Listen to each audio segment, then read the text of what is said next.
heroin control for holding this. We have Solis Claremont, Ron Howard with, I can't remember the name of the group. Ron Howard with. Ron Ward. Ron Everybody Ward. always calls me Ron Howard. Somebody else started me on that Ron Howard. Celebrate recovery. Yes. Celebrate recovery. Celebrate recovery. I'm sorry. Who's the one that told me that you called him Ron Howard? They do that with us. I'm sorry. Remember, what? This is James's dog. Ursula. This is why we have these t-shirts made with the black lab on it. Love it. And everybody is wanting to speak. We have everybody from every group. And our first one is Luke Keller from Solis Claremont.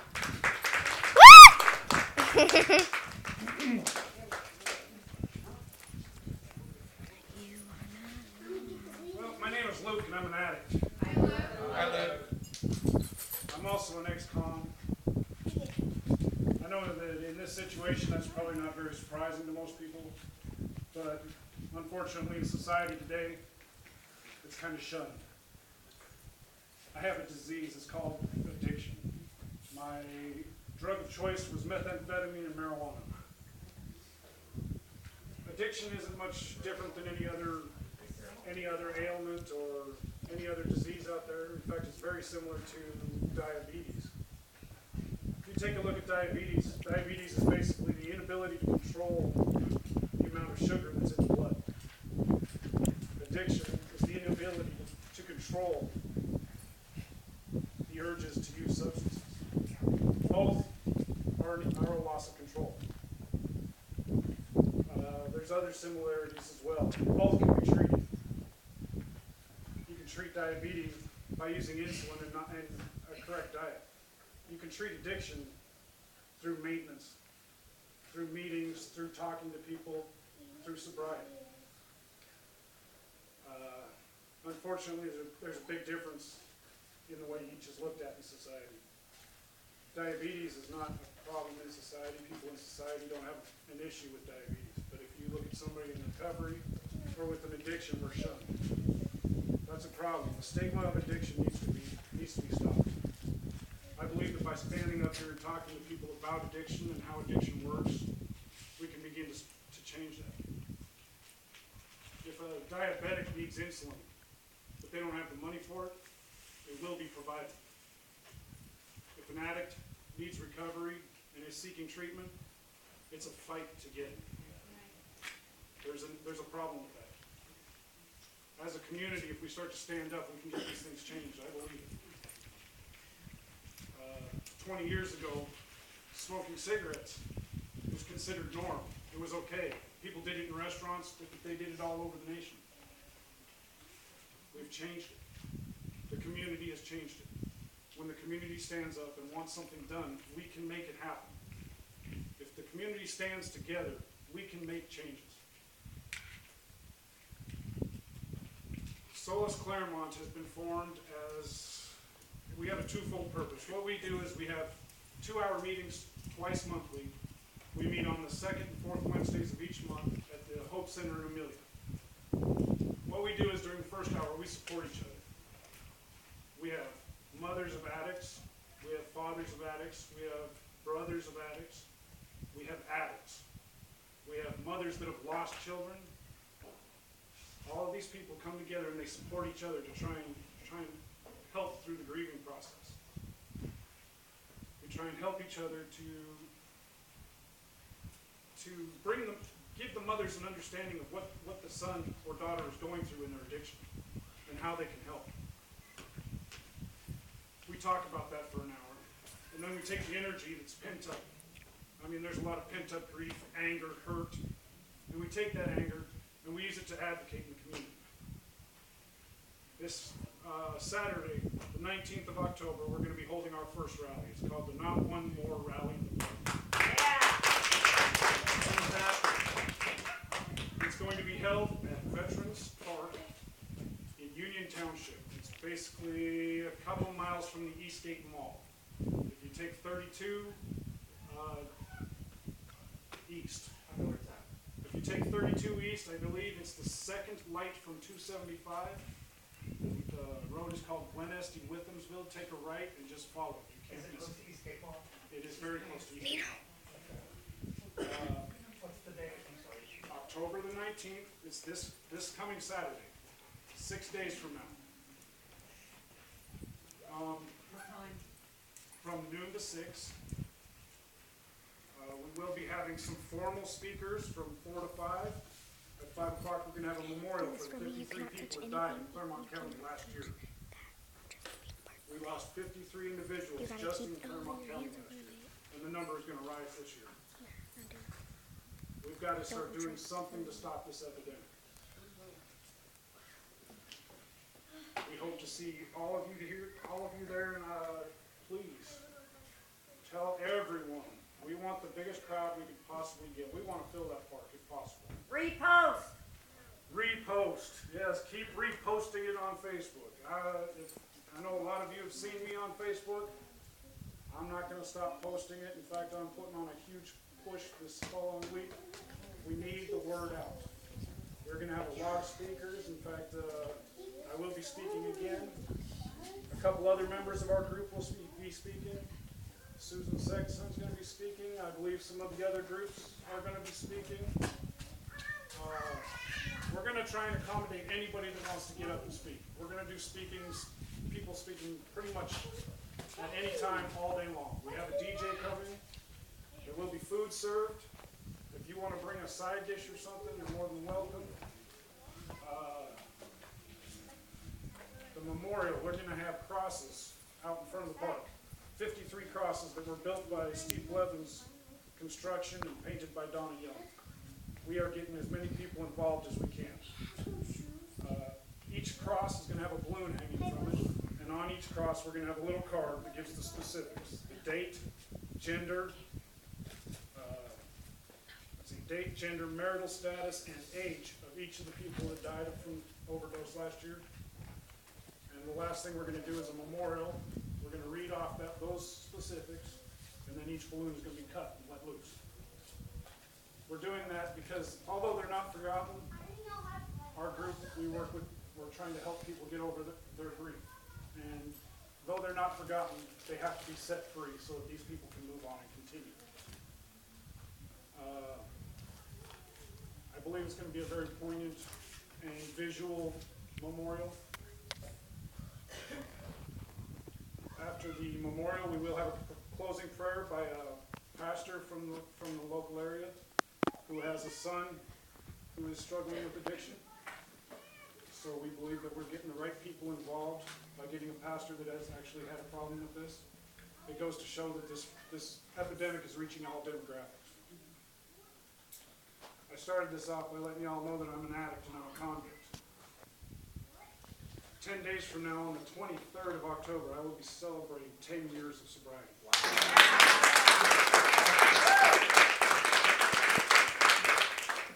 I am an addict. I am a convict. But I'm also a fiancé to a beautiful woman. I'm soon to be a stepfather to 2 children. A step-grandfather to 8 children. A set of triplets. Triplets. 17-month-old triplets. You want to talk about a problem? Praying for you. Thank you. I'm also the former president of the University of Cincinnati Claremont Advocacy Network. I am an intern at the Coalition for a Drug-Free Claremont County. I am a straight-A college student. I am the chair of the Solace Group. I have an addiction, but I will not be defined by my disease. Amen. Amen. We can find recovery and we can help others to get it.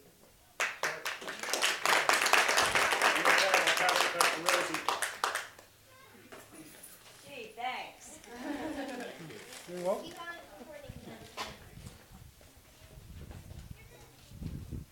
Okay, our next speaker,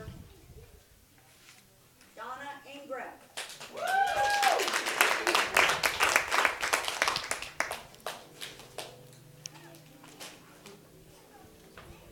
You're a recovering addict, Donna. Hey, Donna.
You know, it affects everyone, from Park Avenue to a park bench.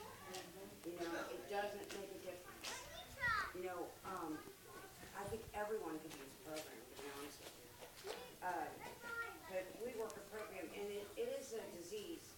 And what makes up true addiction is obsession. And the definition for that is a fixed idea that takes us back time and time again to our particular drug or some substitute to recapture the ease and comfort we once knew. And compulsion, once having started the process with one fix, one pill, or one drink, we cannot stop through our own power of will. It says, because of our physical sensitivity to drugs, we are completely in the grip of a destructive power greater than ourselves. You know, we come in here powerless, but once we stop using, we gain the power of choice. You know, we come into Narcotics Anonymous, and first we stop using, and that gives us the ability to have a life that we never knew.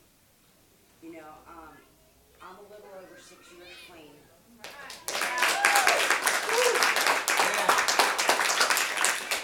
And thank you. And through working the 12 steps of Narcotics Anonymous, I'm living a life that I never thought possible.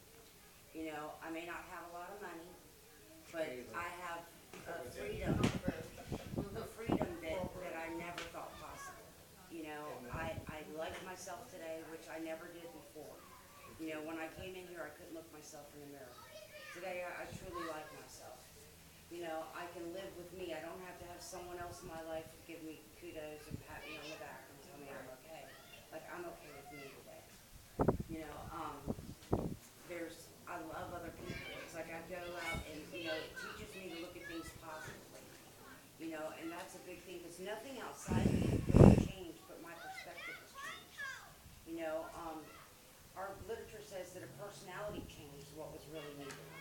You know, and by working the 12 steps of Narcotics Anonymous, like, I've had that personality change. And I'm still a work in progress.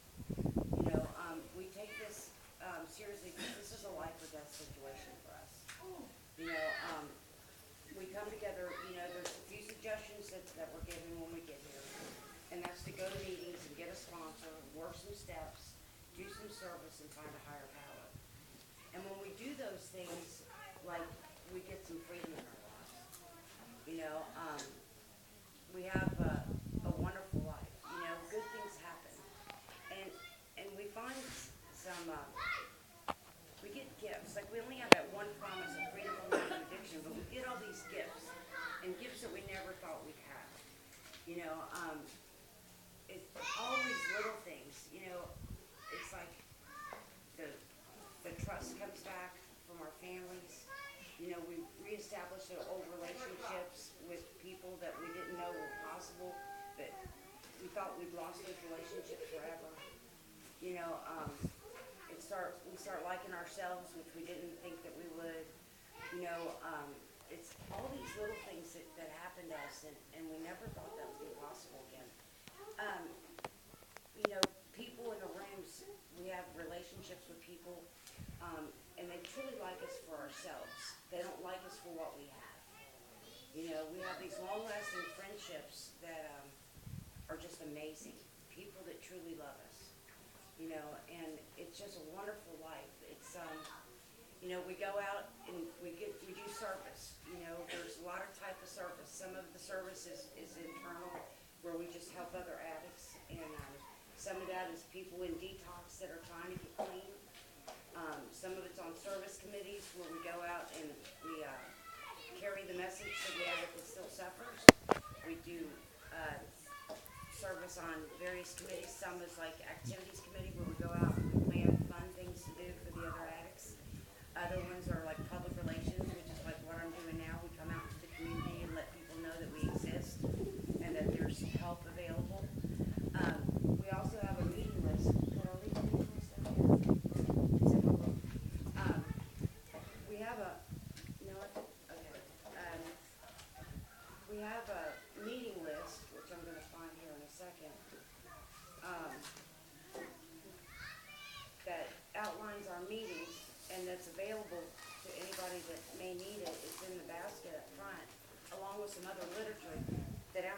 diabetes in the northern Kentucky, greater Cincinnati area, which is what I brought. And it has a Hope Line number on the front. There you can reach an addict 24 hours a day, 7 days a week, 365 days a year. So if you know someone that's struggling, you can always kind of leave a meeting list there, and maybe they'll pick it up and use it one day when they're ready. You know, we plant a seed sometimes, and sometimes they don't take it right away, but at some point they may be ready to stop using. You know, so if you know someone that's struggling, maybe leave a meeting list or a piece of literature around. Most of our literature has a Hope Line number on it. There's also, if you're going out to Hamilton area or up to Dayton, there's a list of numbers for their Hope Lines right below it. So they can always call their Hope Line if it's a different area other than the greater Cincinnati area. But there is some literature available for you up front. If you choose, you can take some. Please read what you take or pass it on to someone that will, because that's what it's there for. If you have any questions, I'll be around for a little while, and that's all I have. Thank you.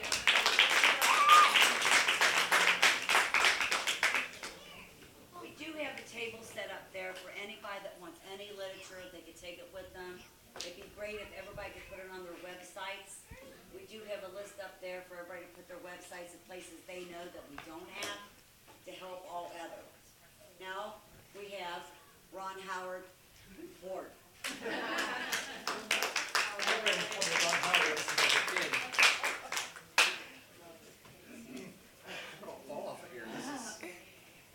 My name is Ron. I am a recovering meth addict. I struggle with sexual abuse from the time I was 8 years old to the age of 13. Pornography. I've done every kind of drug there was: acid, crack, cocaine, anything that was out there. I've done it. Weed. Meth was my drug of choice. I had people tell me that there was no hope for me. I would not ever recover. I had my doctor tell me that I would not recover. I stand here today. I am a recovering addict, and I have over 1 year sobriety.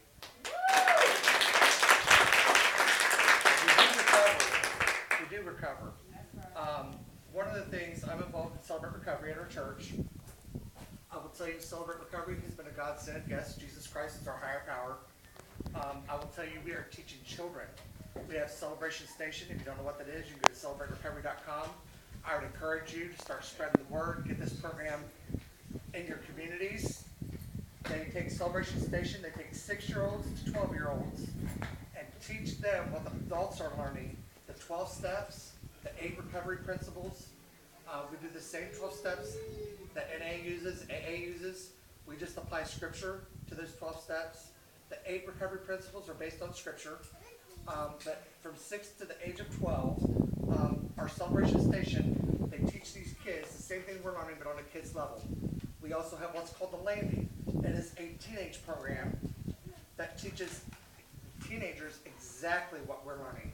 They go through the 12 steps. They go through the 8 recovery principles. They will do step studies. They will become leaders. We are teaching our kids to become leaders, because we as addicts at some point became followers. And we need to take a stand and become a leader. And now that we're in recovery, I like what she said that we could, one of them, I can't remember who it was, but I think about meth, you have a short circuit, and I forget. But about taking the power back. We do start to take the power back. And the longer we stay sober, the longer we have the power to overcome. But we are powerless of our addictions. I had to surrender myself and my addiction to Christ. I almost died. I think someone gave me something else. I think someone gave me heroin, because I knew how I would react when I would take the meth. When someone injected me with something, I would never inject myself. I was petrified. If you knew me as a kid, I would pass out at the sight of a needle. So what I would do is I'd go in, some Joe Schmo's house, didn't care who it was. I'd go in and turn my head and let them shoot me up. Not the wisest choice in the world. I now have full-blown AIDS, hepatitis C. I'm an attempted suicide survivor. But I will tell you, It's not that God doesn't give us more than we can handle. People say, well, my goodness, God doesn't give you more. I don't know where everybody got that from the Bible, because it does not say that anywhere, that God will not give you more than you can bear. But God does promise that he will walk through each and every situation with us, that he will not leave us alone. And I encourage you, don't give up on the addict. Amen. Don't give up on them. And I have, from Rose, I know I just recently met you, but you've been a godsend. I've gained strength from people like Rose and Tammy and the lady I just met. Candy. Candy. Yes, Lisa. See, I told you short circuit. But just hearing your stories and just, you know, I can encourage you. My wife knows exactly what you're going through.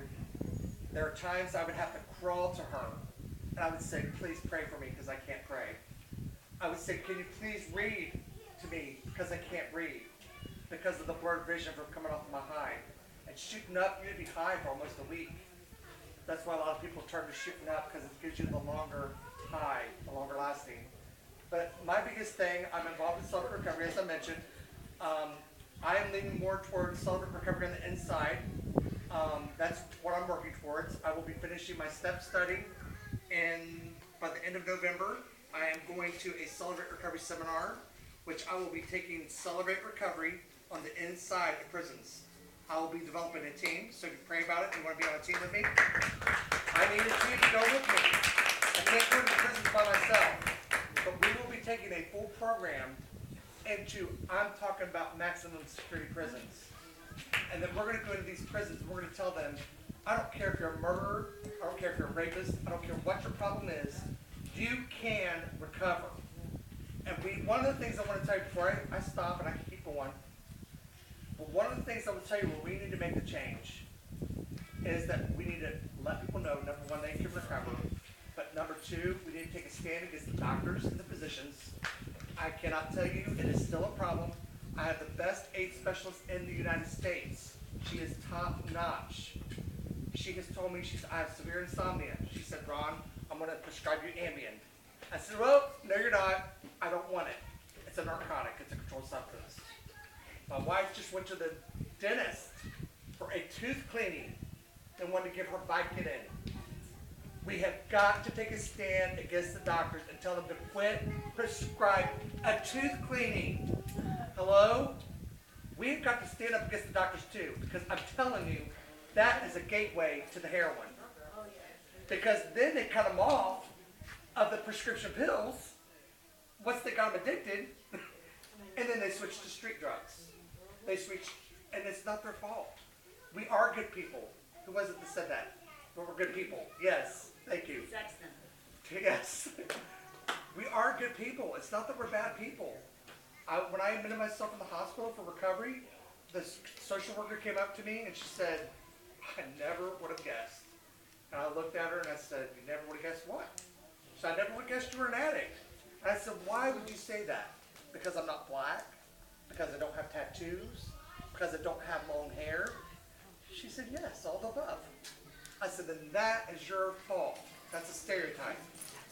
And one of the things I pray is that we break out of that stereotype, and I pray for the sensitivity that this one, that we're sitting here today, could be dealing with something that's overpowering, overbearing. Candy could be going through something, and I think she has been going through things. I don't need to know what she's dealing with, but I know, Candy, I've been praying for you. I don't need to know the specifics. Sometimes people like to gossip and say, oh, did you hear? Lord, we need to pray for Candy because she was out drinking the other day. But what I'm saying, my point is that I'm making is we don't need to know the details. And Rose, I've been praying for you ever since I met you. You've been a blessing. I'm thankful that God placed you in my life. I'm thankful for meeting every one of you today. We are in this together. And when you said next week, brother, I will be there. Lord willing, and the creeks don't rise, whatever that saying is. But I will be there. We need to stand behind this. When someone's having a rally, I went to your rally, Tammy. I'm here again. I will be there. We need to support.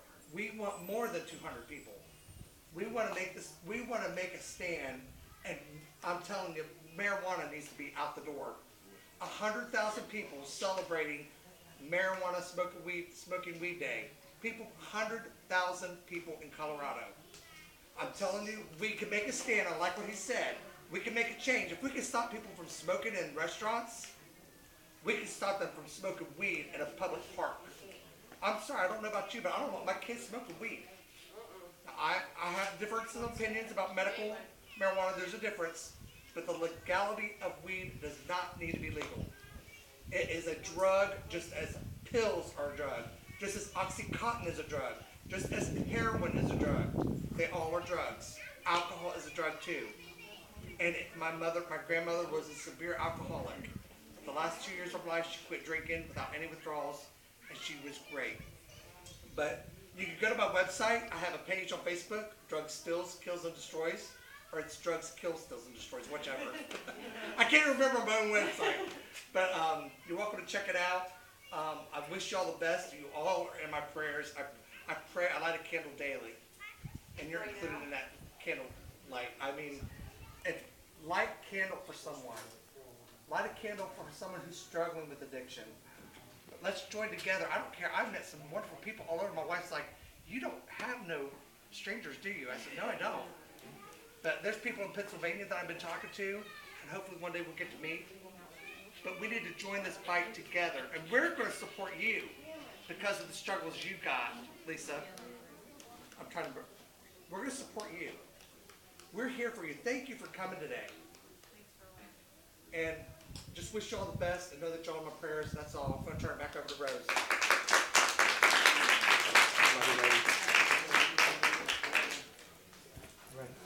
Okay. Getting done with the list.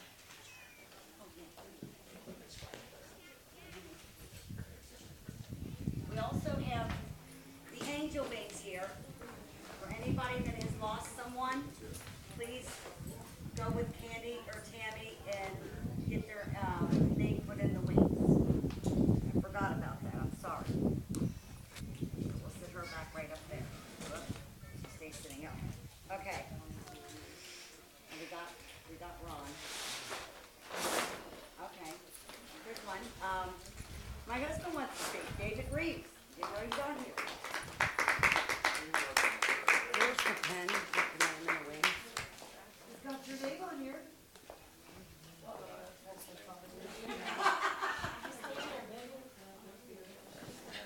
Where's the pen?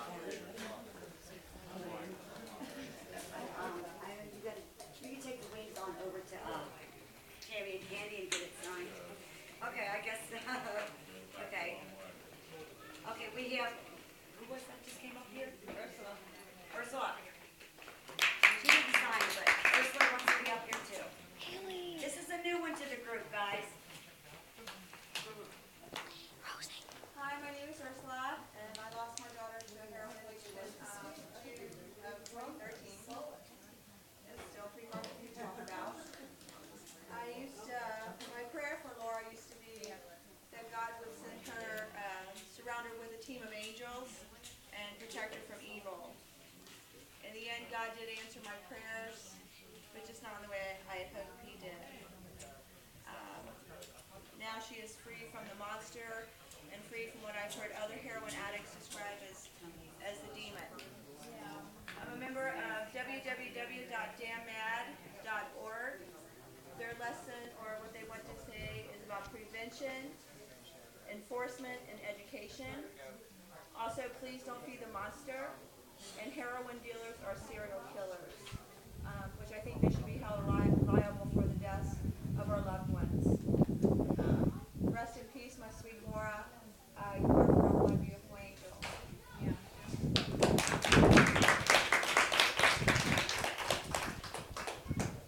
Okay, we have a special one here that ended his little journey. Yeah, you know that one. Now we have Tony Couch with Heroin Control. Welcome, Tony. I'm in to say thank you. Oh, yeah, I'm grateful for recovery guy.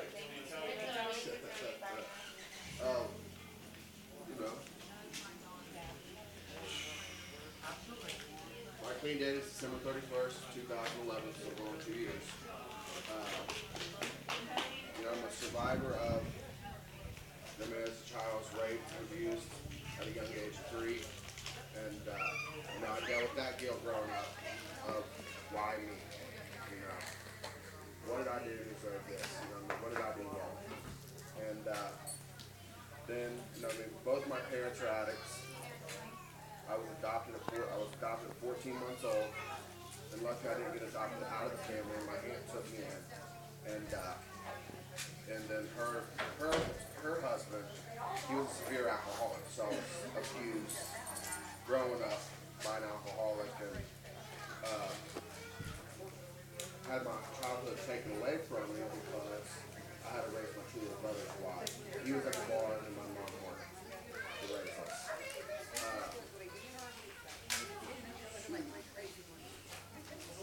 Growing up into an addict family was really difficult for me. You know, I'm the only one out of 6 kids to graduate high school. And to try to be successful and be different and be something positive. But as my family, all my whole family is addicts, you know, my cousin was my drug dealer. And try to beat that lifestyle and do something different. My mother abandoned me growing up. I didn't hear from her without like 8 years, without a trace. And she came back to my life back when I was 6, right before I graduated high school. And she come back and she told us that she was dying of breast cancer. You know, and then I was like, I felt a resentment with that. You're going to abandon me, and then you're going to come back, and then you're going to tell me that you're dying of breast cancer. And I was like, why don't you just stay gone? Why do I have to deal with more pain and heartache of you leaving me again? And you know, it was then I got with my girlfriend at the time, but she became my children's mother, and we had children, 3 together, and then it was February of 2009. My son became paralyzed, quadriplegic at 14 months old by an infection.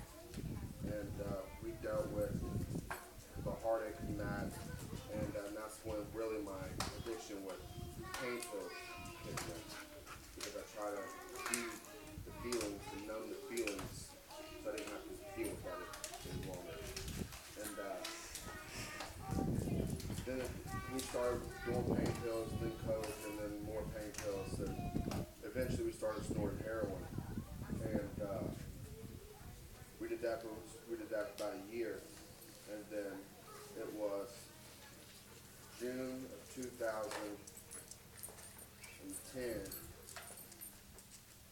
I shot dope for the first time, and that was the person who did that was my niece and nephew's mother. And you know, and I thought I could just try it one time. I'm like, I'll just try it, you know. But no, it took me in deep. And you know, even though I was only hooked on it for like 5 months, in that 5 months, I had OD'd, and I was dead for 10 minutes. I didn't have a heartbeat, I didn't have nothing, I was gone. Luckily, I had a higher power who wanted me here for a reason.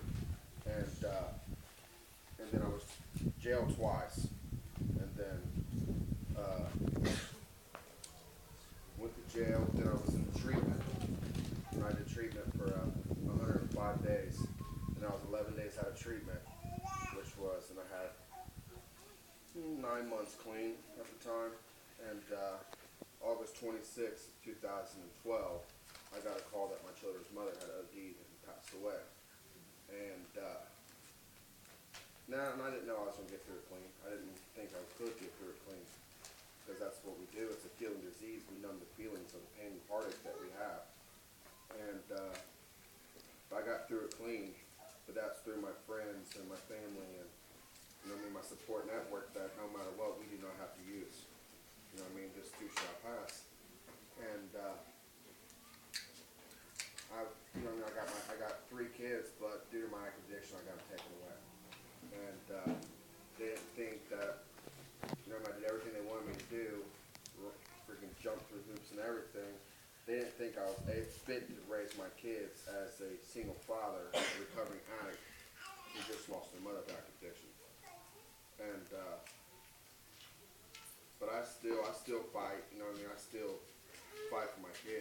you know what I mean, by doing the next right thing, good things will happen.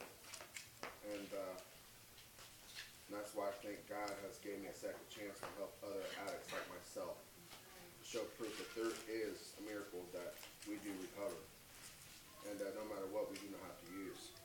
And you know, I'm just glad to be here, just living clean and living positive.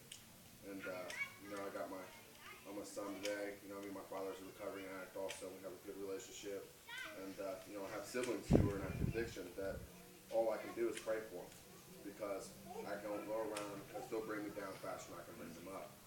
And it's hard to see my brothers go down the same path that I went down, but I have to let them hit rock bottom so they can know, you know what I mean, to get clean.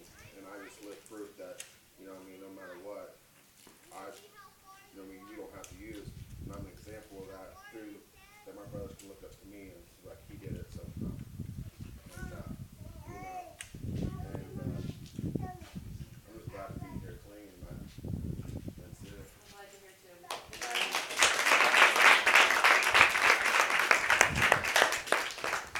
Okay, our last speaker will be Susan Sexton from Unchained Races. My name is Susan, and I do suffer from the disease of addiction. I want to start off with one of my writings, and this is called Heroin. Let me tell you a story about heroin, your so-called friend. At the beginning, he will pretend to love you until the end. He will make you feel better, baby you at first, send endorphins through your body, and make you feel as if nothing could ever hurt. As life starts to happen that may overwhelm you someday, he will quickly pick up the pieces and numb all of your pain. Soon you want to keep believing that your problems are truly gone, so you keep calling him back. Soon he is in your arm. When money starts to fade, he quickly turns his back. He's like an abusive relationship that does not know how to relax. You soon miss him and call him back. You tell him you've broken the law and have money. Will he take you back? Breaking the law comes easier over time. He helps you deal with the pain that's constantly on your mind. You start to degrade yourself to keep him close. Little do you know he would be gone if you were broke. All these new emotions you have never had before. You have to keep breaking the law to feel him even more. The pain when he is gone is so severe for the day. You call him back up and ask him to stay. So many people you hurt in your path. If you would just let him go, family would come back. Kids lose parents, parents lose kids. The world starts to wonder, will this ever end? If you stay with him, death is your only end. So you think about something called recovery to end this deadly sin. You humble yourself, even though it's hard. First step is the hardest, at least that's what you've heard. Days turn into weeks, weeks into months. Soon you feel new emotions and realize recovery can be fun. You feel yourself getting stronger, one day at a time. You realize you're on what people call a recovery high. Life still happens, emotions still come. Things are better than being with him. I have finally found true fun. He was only trying to kill me and ruin my life, but I found a new man, that's recovery, and he's fine. And that tells a little bit about how I felt through my addiction and how I feel today. I want to start off by telling you that I was a teenager and using, but that's not my case. I lived a normal life. I was a mother. I had a job. I was a wife. And as I started going through divorce and I started feeling new emotions and I got really depressed, started drinking a little bit more. When I was 30 and I had my last child, I used heroin for the first time. I didn't start with pain pills. I didn't use much of anything. I think I tried cocaine for the first, before heroin, but at 30 I started using heroin. I did put that down when family members started talking to me about it for about a year, but then at 31 I was addicted to heroin. I snorted it for the first time and then started shooting it soon after. Within 2 years of my addiction, my kids, my 2 older boys, went to live with their father because I could no longer take care of them. I really went down a spiral so quick that I didn't even realize that it was happening. On January 1st, 2011, the love of my life, I woke up next to him dead of an overdose. And you would think that that would wake me up, but it didn't. I kept using. I've almost lost my arm to the use of heroin. I lost my son, they come and took him. My youngest son, they come and took him. He'd already lost his father, and now he was being taken away from his mother. That still didn't wake me up. I kept using.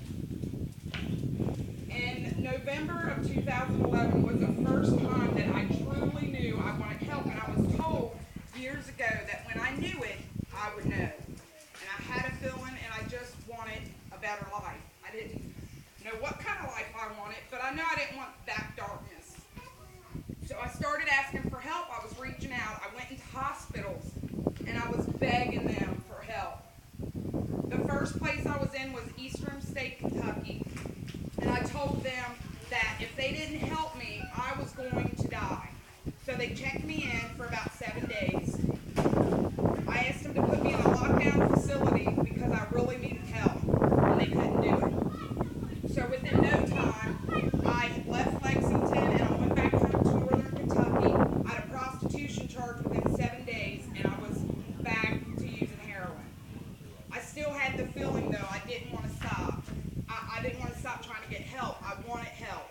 So that took me to Lawrenceburg in February of 2012. And I walked into a hospital and I told them that I needed help. I was begging them for help. And they did help me. They put me in a detox center, which was the mental part of the hospital. For 5 days I was in there. After 5 days they told me I had to leave. I was cussing them. I told them to give me a needle as they sent me out the door, at least have me equipped, because the next time I shot dope would be the last. I was done. I was suicidal. I was ready to end my life. At that time, they had given me a couple different names of facilities in Indiana. And I took time and I went in my room and I bowed my head, and for the first time in years, I called out for help and I asked God to help me. And I seen a glimpse of my boys as I closed my eyes. Within 30 minutes, a place called me, and that's Crossroads. It's in Richmond, Indiana. It's a wonderful, wonderful place. This place is done on only donations. It's a Christian facility. Karen Rose was there within a couple hours to pick me up, and that was my start. As I went to this facility, I had time to think and reflect on my life, and I knew that I wanted to change, but I had to put the work in because it was my life. So I started working on me one day at a time. And I learned there to keep the main thing the main thing. And that's what I do today, not only in recovery, but in my life. With my emotions, my feelings, my thoughts, the physical, anything about my life, what is the main thing I need to do? That slows my mind down. It slows me physically down. We can only do so much.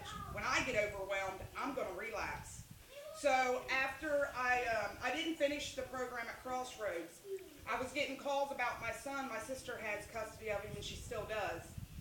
But I was getting calls that he was having problems, and I thought if I left, that I would be better for him if I went back home. Even though my heart wasn't in the area I'm from, I still left. After I left there, I checked into an outpatient. It's a Christian outpatient. It's called 1010 in northern Kentucky. It's a wonderful program. And I would occupy my days. I would go to meetings. I would do the outpatient, and I really got grounded in recovery. After I graduated, shortly after, I quit going to my meetings. I quit working on my recovery. I thought I was strong enough to go around people, places, and things, and I relapsed. But in the 1010 program, I also learned that I did not have to go back to where I was. Recovery and sobriety are two different things. Our sobriety might change, but our recovery time hasn't. And that's why we learn the tools to pick ourselves back up, dust off, do not beat yourself up, and move forward again. So during my relapse, it didn't last long, but I knew I needed to address it. So I started calling and putting myself on lists. As I was going through waiting on beds, I was told 2.5 months in the state of Kentucky for a bed. Without the programs that I had already been through, I would have died. There is no way you can wait 2.5 months. So I put myself on the list anyway. And I remembered a place in Richmond, Indiana, and it's a transitional house, so I called them and got on their list.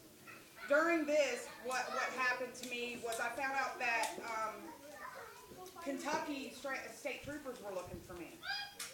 And the reason that they were looking for me, I found out, I turned myself in, was November the 2nd, 2011, I was charged with trafficking, and I didn't know it. They just put the warrant out for me this year. So I knew that I needed to take care of that. That was my past creeping up with me. But I can tell you today that it felt good doing that sober. And I turned myself in. I did go to the transitional house, and during the time there, I know that I needed to address my relapse. Why did I relapse? And to make sure that that didn't happen again. So I checked myself into all kind of recovery groups, and I went to counseling to address my underlying issues because I self-medicated. When I used heroin, I was a mother. I cooked and I cleaned, something I couldn't do without it. But eventually that took my life. It took the love of my life, and it took my kids. So I had to learn how to live different. Today, my foundation is God. He is my foundation in my new life, and I am building up someone new. Everything that I do in recovery puts another brick on this house. I'm happier today than I've truly ever been in my life. I'm not thankful that Tim is gone, but I'm very grateful who I am because of it. I use all the negative that happened in my life for positive today. He was a wonderful, wonderful man, but he had the disease, and he lost his life to this disease. So I live like he used to live. He loved the simple things in life. And even before drugs, I was a miserable person. Recovery has taught me to be a different person. I have pictures over at the table of the person I used to look like in active addiction and what I look like today. I am totally different. I want to tell you that the case that I had to go through, normally you don't walk out of the courtroom, and this is the first time I'm actually talking about this charge, but you don't walk out of a courtroom with a charge like that. But I've been changing way before this charge I even knew about it, and I proved that. You can live in recovery one day at a time. You can be a better person, and it can show. And it can show to the highest ranks possible. If you're doing the right things happen. I'm going to share with you, I share a few writings. That's what I do. Unchained Praises to me is about motivation. I needed motivation to change, and I need motivation to stay in recovery. I want to be a better person, but it takes my footwork. It takes me to put all the effort in. And unless I do that, I can't think that I can just sit around and these things are going to happen, because they're not. And this is dedicated to Tim because he did lose his life. And this is called Save a Life. If his death could save a life, would it be yours? If his death could save a life, have you not heard? If his death could save a life that took away the pain, if his death could save a life and end your dark-filled days, if his death could save a life, let it be yours. If you want his death to save your life, just say the word. I went to a funeral 2 weeks ago to another friend that lost her life to addiction. And I spoke about the disease. Because if we don't speak about the disease, no one will get help. Today I stand here, I am on no medication, and I've completely changed my life. I am a good person. I've made horrible choices, but I'm a great person today. I not only like myself, I love myself. I accept everything I did in active addiction, but it took work.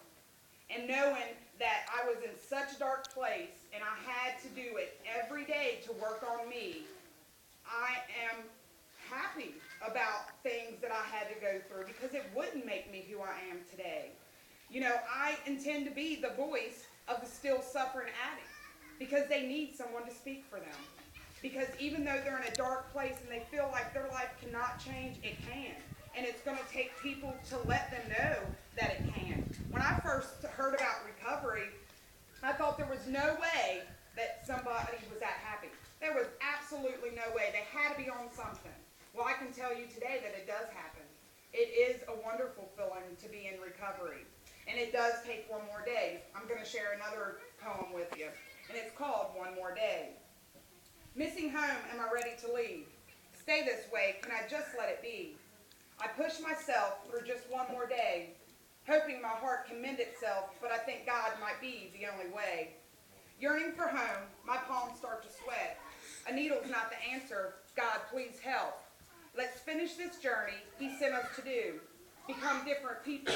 We want this too. Family and friends may wait back home. If we leave, we are still really just on our own. And that's to encourage people. It takes one more day. We did not become an addict in one day, and we cannot get better in one day. It takes work. Today, I put 110% in my recovery because I have relapsed. My sobriety date is 3/19. I'll have 7 months this month. And it's taken a lot of work. But I didn't forget the things that I learned. And I couldn't beat myself up about it because if I did, I would have kept using it. I would be dead today.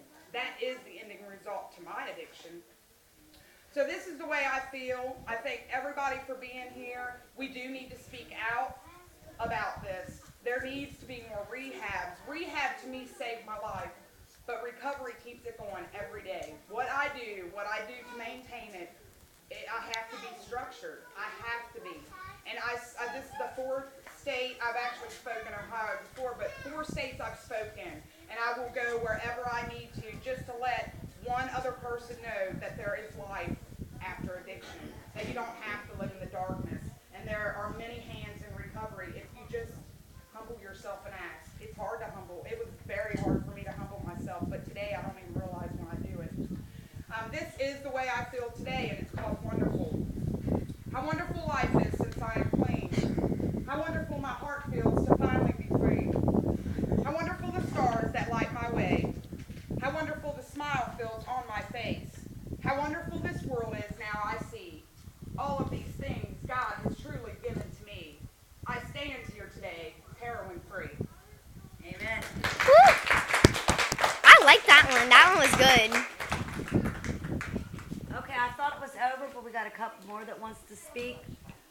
Lisa. Oh, shoot. Lisa! Yeah.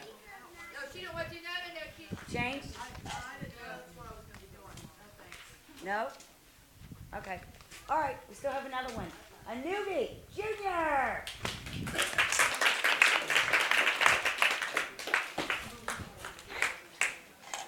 Hello, my name's Junior, and I'm a grateful addict. And I'm kind of nervous right now, but I respect you guys for the things you guys do. And like I've been in support groups and I've been doing this. I've been in recovery for the past 13 months. And and like what I want to share with you is like a little bit about my background and like the possibilities I've gained. And I'm 22. And like I've been abandoned by my mom when I was 2 years old, and I started using before I was a teen. I was 9 years old when I started using opiates and heroin. I've used about everything. I started when I was 9. I grew up in gang affiliation with biker gangs. I transported drugs for most of my life. That was like the only ways and means I had to live was just with drugs. Like I didn't know anything different. I didn't know like any religion, anything with church, anything like that. I was like institutionalized. People take institutionalized as like being in jail or in prison, but I mean like in a package of like just in my family. And this is hard for me to share. I really don't share personally about my story. Did a great job. But I went to Talawanda in Oxford. I was born in Oxford, and I used to play Division II hockey in Oxford and in Cincinnati. I never finished high school. I never really had an inner drive as a kid to like when you grow up, what do you want to be, a firefighter, or a police officer, or want to go to college, anything like that. The only thing I knew really was drugs. The things I did was for my family. My dad suffers with addiction.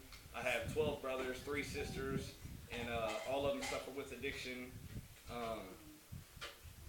And I believe like, man, like if we could fight across seas for oil and stuff for the world, we could fight within our community for our families. What I've learned in recovery is like anything is possible, and it's not about the material things. It's what I learned. It's like things I've regained in recovery is like self-respect I've never had. Like I thought it would be unreal, honestly, for me to like stand here or to even be clean or to share. it's hard. I struggle with trying not to talk about personal things, but I've been down just about every road possible with drugs. I used to live in Dayton. I moved to Dayton when I was 9, and I started selling drugs, using drugs, and it continued and progressed. I'm trying to share with you like a piece of my background with using, and I used to run with 18 women with prostitution. I used to transport for a lot of gang affiliations. I used to put myself on the line just to use, just to get high, just to feel appreciated, to fit in. And when I came in recovery, I found out my higher power. I found out that God has always been there for me. I've had people give up their lives for me to live and change. I've also had people die for me to save my life. I've lost a lot of people on the way. In the past 13 months, in the past 2 months, I've lost 26 people that died from it, from just any kind of drugs. In the past year, I've lost over 186 people that's died from it. In the past 10 years of my life, I've lost over 5,843 people that I know.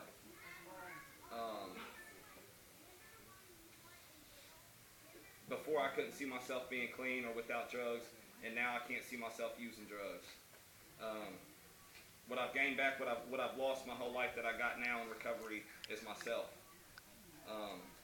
The most important thing to me is being clean. The most important thing to me is being clean. I really appreciate the ones that did come out and speak. I really appreciate you guys. I'm really trying to be humble, and I'm really grateful that you guys allowed me to speak. I really didn't want to at first. I got anxiety bad. I've been through counseling, through trauma counseling. I've been through the jails.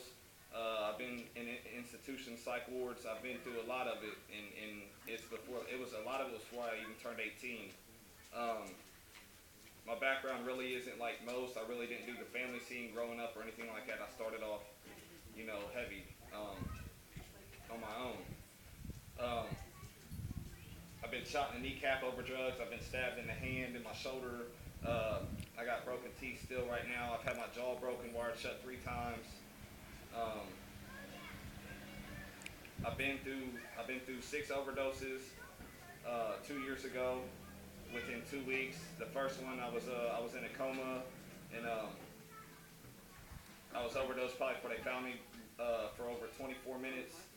And when I came back, doctors came in from other states, and said my recovery rate was nearly impossible because I should have been in a hospital bed, a wheelchair, or paralyzed for the rest of my life, not being able to eat or talk. And I've really been blessed, man. I've really been blessed through the journey. Recovery and people now that help me, man, they've really taught me a lot. Because it's really hard for me to get outside of myself. I struggle so much with the women piece and abandonment. I couldn't talk to women. I couldn't hug women. I couldn't speak with them. From the piece in my lifestyle, I didn't associate with anybody outside my family. So it's real uncomfortable still to this day, even in the past 13 months, for me to share with people that I don't know and trying to share my story. But getting outside of myself and trying to help is the thing that I like to do nowadays. Sounds like that's good for you. I've learned. I learned how to be independent. I've learned in the past 13 months that my life is not over. I learned that drugs do not control my life, and addiction does not describe me today. I learned that I have a chance. Next week, I have plans to get my GED, to get my driver's license. In the past 13 months, I went from $20,890 to $20,890 on fines, on probation, all the way down to $847. I was locked up, and I was supposed to do the next 15 years of my life in prison for felony 2 home invasions, a felony 3 robbery, and 18 felony 5 thefts. And God saved my life, man. I took it to the grand jury, and fingerprints came back that was not in my name. And my probation officer told me that I had a drug problem.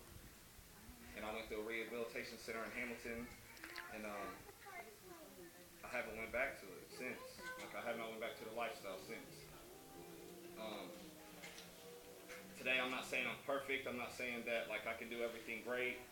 I'm not trying to say that I can walk on water or anything. I'm saying that I do get better though. We can get better. I may not be perfect, but I can get better. I've learned that if I can do this, man, you can do this. Anybody that's using can do this. Anybody. I learned that life is more. There's more to life than just the things that I can get, like through a job, through school, things that's not seen, like the intangible, anything to the senses. Feelings, man. Tony was talking about feelings. I really want to emphasize on that. Feelings that I had was always negative, like I was like a walking suicide my whole life. And like today, I wake up and I appreciate the little things in life that I have. Like today now, from my mom abandoned me since I was 2. Today now, me and my mom developed a relationship where I can talk to her and communicate with her. And like today now, like my little brothers, my half brothers, 2 of them, they suffer with addiction and selling and using, and I get to be inspiration to them, you know. It's just recovery's taught me a lot, man. It's taught me a lot. It's taught me to change things. I got a different perspective on the world today. I used to be the kid growing up that people's parents and people would say not to hang out with and to watch out for. And today, I'm the one that people encourage their kids to go to and to reach to. I just wanted to share that it is possible, man. It is possible for change. I live just for today. Just for today. I don't have to push myself to die because I can die any day in my life. I found freedom within myself. Like I used drugs to get outside of myself and think that I could be what I thought I was supposed to be through drugs. And I learned that without drugs I can be who I am. I can be myself.